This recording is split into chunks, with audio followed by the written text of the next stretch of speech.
sampal tomb bu net yéenekaay bi léppam di wolof dale ci wolof yam ci wolof.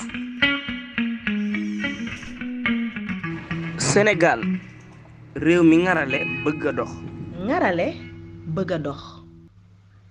lii xew fan yi Njaañ ak Luga yëngal na xol waaye xel la woo.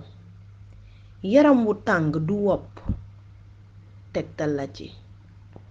xolub réew mi bu yaakaaree ndeyjoor xel mi tànn càmmooñ fekk nu ci selebe yoon fu tànk yiy jëm.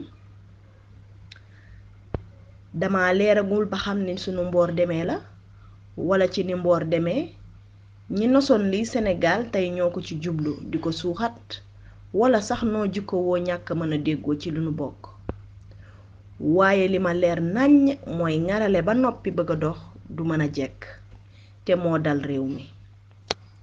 la amoon wéy na li am tey doyul kenn li war a am lanu juboogul. seetal jullit lanu ci li ëpp bëggunoo dooni naar mënatunoo doonati ay ceddo. mënunoo dem bàyyi sunu mbatiit waaye lu bari réer nanu ci li nu ci mën a téye amaluñu daanaka njariñ ndeeteewul tubaab yi daanoon sunuy maam noteenu it seen mbatiit xam-xam bees di peegee àddina tey jëggaanee ciy jotale ba tax ñuy xemmem fa muy jóge donte bëggunoo weddi sunu bopp.